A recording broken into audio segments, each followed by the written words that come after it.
Hello, my poets. Welcome back to Poetry 101, week 7. We are talking about imagery and emotions. First, let's talk about what that means.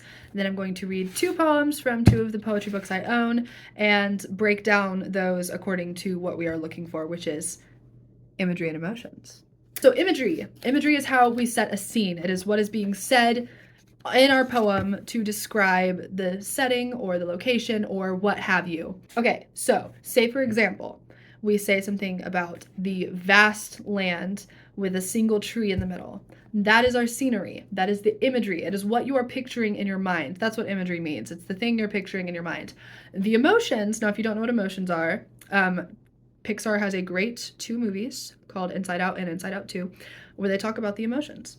I highly recommend watching those. If you do know what emotions are, we're not going to get that deep into it. Basically, the imagery, the tree in the vast field, and then what it makes you feel. So if I said it was a dark tree overhanging, it seemed to have claws coming down, the emotion that you would have would be something along the lines of fear or discomfort. That's the imagery, and it's invoking this emotion. Can y'all hear the sinus issues I'm having? We love fall. I really hope this microphone is not going all janky on my audio, but if it is, it's fine because it let me use the word janky in this video.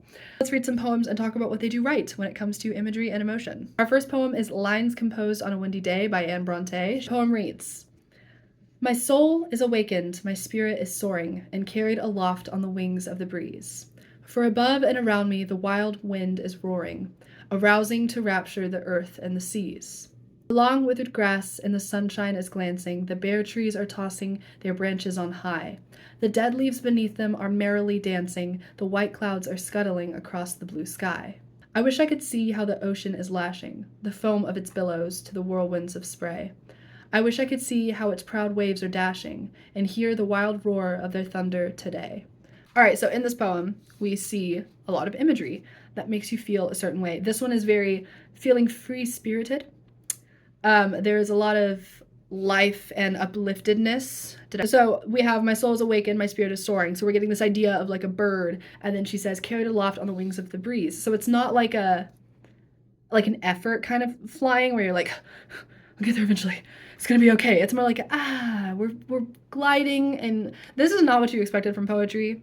I don't know what I ate that made me like this today, but y'all are welcome. So we have this imagery of her flying and soaring, and it's not like a heavy endurance of flying. It's more like free floating and just getting to be in that area. As someone who has a lot of dreams where she's flying, this poem is very me-core, very me-coded. Next, we have the long withered grass in the sunshine is glancing, the bare trees tossing their branches on high. So now we're getting some autumn imagery. And again, it's not like the trees were bare, they had these like hand-like branches, or the grass is withered and crinkled. It's just kind of like, no, it's later in the year and things are dying, and that's okay. It's not meant to be like, this is creepy. Same thing with the dead leaves beneath them are merrily dancing. It's not like the leaves are dead. It's like the leaves are dead, and now they get to play in the wind and like go like this. Also says the white clouds are scudding across the blue sky. I don't know what scudding means. I think like scuttling, where it's kind of like a, this is the clouds. They're moving like this. And then she finishes by saying, I wish I could see how the ocean is lashing. She starts giving some beach imagery. Girl, I also wish I could have gone to the beach this year, but I'm po. I got no money. I'm so po I can't even afford the R in the word po. I wish that was an original joke. It's not. I have some good original jokes. Watch my skits. She continues talking about the beach, the foam of its billows. This is the ocean, so the foam of the ocean, the white part of the water, when the like, yeah. She says, I wish I could see how its proud waves are dashing. They're strong and proud and just sturdy in what they are, which is, sturdy is not typically a word you use for water, but in a poem, we're letting it go because I know what she means. And if you don't know what she means, that's okay. That's okay. And then she says, the wild roar of their thunder, the thunder of the waves, that like,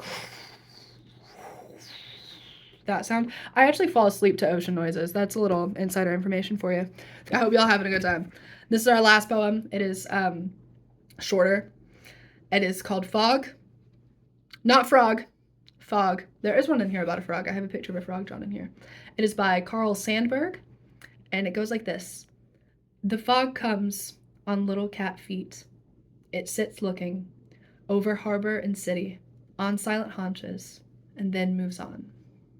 And this one has kind of like a mysterious but like cozy vibe. There's like a cat. I picture the cat's like on a dock. She's just like sitting by the dock of the bay. She's just like sitting there, and like the fog like creeps up and just kind of like coats her like a little blanket, and it's like sitting almost like that. But then we get to the second stanza, and I picture the fog now is a cat, and it's just sitting there with its own haunches, just like besides the first cat, and it's just like sitting there, and then it just kind of like fades back into fog and leaves. That's my brain. That's how the imagery is coming to me. Again, so with Anne Bronte's poem, it is very much big-minded. There's a lot of imagery. So we have each stanza has kind of its own thing. So the first one is very much like the wind and the free spirit vibe. The second one, we get some more of that autumn atmospheric imagery. And then the third one, we're at the beach. This one is just about fog. It is in 2 stanzas. The first 2 lines, not sentences, are its own thing, and then the next 4 lines are its own stanza. But it's very loose. It's not like the fog was doing this and then itself was a cat. My brain is just like, it's a cat now. The fog is a cat now. He wanted to make friends with the other cat, and now he's a cat. That's just how my brain's interpreting it. But I think that's the beauty of a poem that's not like, because as a writer, hi, my second book's long for a reason. It's called I Like Describing Things. And I like the reader to know exactly what I'm picturing. And with poetry, sometimes you don't need the poem to be that long. Just give them a basic idea. You have how it looks in your head. They have how it looks in their head. And that's how it looks. All right, so the prompt of the day is to write a poem using heavy amounts of imagery that evokes some sort of emotion. Go for a specific emotion. It can be fire and flames and darkness, and you're trying to think of something scary, or it can be sunshine and flowers, and it can be something happy. It doesn't have to be too long. It just has to be. If you would like to share it with me, please send it either to my email, abbyhamauthor@gmail.com, or my Instagram @officialjustinstrikes. You can watch more videos here. You can subscribe here. I'm Abby Ham, ACHam on lulu.com to find my books. I don't know why I haven't been plugging that. And I will see y'all in next week's video.